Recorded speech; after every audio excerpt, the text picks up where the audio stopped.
Sir కూటమి తీరుపై Sajjala warning, YCP నేతపై అక్రమ కేసులు పెడతామని తాము అధికారంలోకి వస్తే చుక్కలు చూపిస్తామని. చుక్కలు చూపిస్తాము, వడ్డీతో సహా తీరుస్తాము, ఇంక ఈ బెదిరింపులతోనే సరిపోయింది. అదే నేను చెప్తున్నా, అది ఇప్పుడు అది తెలంగాణకు కూడా పాకిన పరిస్థితి.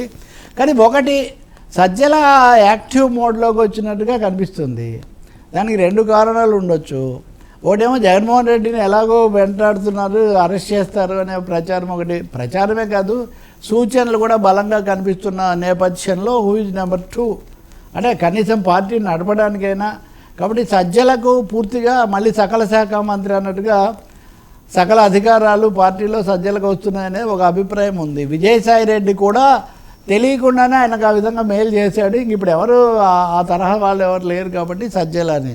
ఆయన నిన్న నెల్లూరు వెళ్ళి గోవర్ధన్ రెడ్డిని, కాకాని గోవర్ధన్ రెడ్డిని మొన్న కలుసుకొని వచ్చారు. అక్కడ పరామర్శించి అక్కడ కూడా ఇదే మాట్లాడారు. ఈరోజు నందిగం సురేష్ను మరొకరిని వీళ్ళతో మాట్లాడారు. వీటన్నిటిలో మామూలు కావాలని వేటాడి అరెస్ట్ చేస్తున్నారు. ఈ కక్ష సాధింపు కుదరదు. మన న్యాయస్థానాల్లో జరిగినవి కూడా మనం చర్చించాం కదా. ఇప్పుడు వంశీ ఉన్నాడు, కొంత బెయిల్ వచ్చింది, మిగతా కేసులని. కాబట్టి ఒకటండి, కోర్టుల్లో ఇప్పుడు రాజకీయాల్లో పాలనలో ఒకరోజు కాదు ఒక రోజు వాళ్ళకి బెయిల్ వస్తుంది, బయటకు వస్తారు, వాళ్ళు మళ్ళీ రాజకీయాలు చేస్తారు. ఎవడు రాజకీయాలు విరమించి కేసులు వచ్చాయి కాబట్టి, దాడులు జరిగాయి కాబట్టి నేను ఇంకా ఎన్నికల్లో పోటీ చేయను, నేను ఇంకా రాజకీయాల్లో ఉండనని ప్రకటించిన వాడు ఎవడొక్కడు లేడు ఇప్పటికీ. నా టైం రాకపోతుందా అని ఇప్పుడు అది బహిరంగంగానే అంటున్నారు. కాబట్టి సజ్జల వార్నింగ్ వైసీపీ వాళ్ళు కూడా కొంచెం కూడా వాళ్ళు సమస్యల మీద కేంద్రీకరించడము అది దృష్టి పెట్టట్లేదు. ఒక వార్ పెరుగుతుంది. జూన్ 4న వెన్నుపోటు దినోత్సవం జరుపుతామని వైసీపీ వాళ్ళు ప్రకటించారు. వెన్నుపోటు అనే మాట వాళ్ళకి చాలా ఇష్టమైంది. చంద్రబాబు నాయుడు ఎన్టీఆర్ని దించేశాడు కాబట్టి ఇప్పుడేమో వాగ్దానాలు వమ్ము చేసి ప్రజలను ఓట్లేసిన వాళ్ళని వెన్నుపోటు పొడిచారు అనేది ఇప్పుడు వాళ్ళ థీరీ. సో వెన్నుపోటు థీరీకి వీళ్ళకి పోటీగా మేము ఆ రోజు జగన్ పీడ విరగడైన దినోత్సవం అని మేము జరుపుతామని జనసేన నాదెండ్ల మనోహర్, ఒకరిద్దరు తెలుగుదేశం నాయకులు కూడా ప్రకటించారు.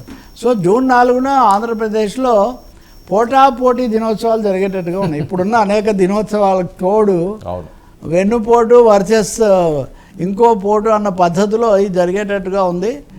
అరెస్టుల విషయానికి వస్తే రాజకాశిరెడ్డి ఇంకొక ఆయన ఉన్నాడు, ఆయనతో పాటు అరెస్ట్ అయిన ఆయన, వాళ్ళిద్దరి బెయిల్ పిటిషన్లు కూడా బుధ గురువారాల్లో విచారిస్తామని చెప్పింది. కాబట్టి ఈ 3 ప్రోంజ్డ్ అన్నట్టుగా 3 దశల్లో ఇది జరుగుతుంది. ప్రభుత్వ వైఖరిలో మార్పు వచ్చే అవకాశం లేదు. ఎందుకంటే కడప మహానాడులో కూడా లోకేష్ రెడ్ బుక్ గురించి మళ్ళీ చెప్పాడు. అన్నీ అందరికీ మర్యాదలు పద్ధతి ప్రకారం తగిన సమయంలో జరుగుతాయి అని ఆయన మళ్ళీ చెప్తున్నాడు. కాబట్టి ఈ అరెస్టులు కూడా జరుగుతున్నాయి. కాబట్టి బహుశా సజ్జల కొంచెం స్పిరిట్ నిలబెట్టే ఒక ప్రయత్నం చేస్తున్నాడు. ఇంకా ఆయన మీడియాతో మాట్లాడడం కూడా I think Sajjala is back.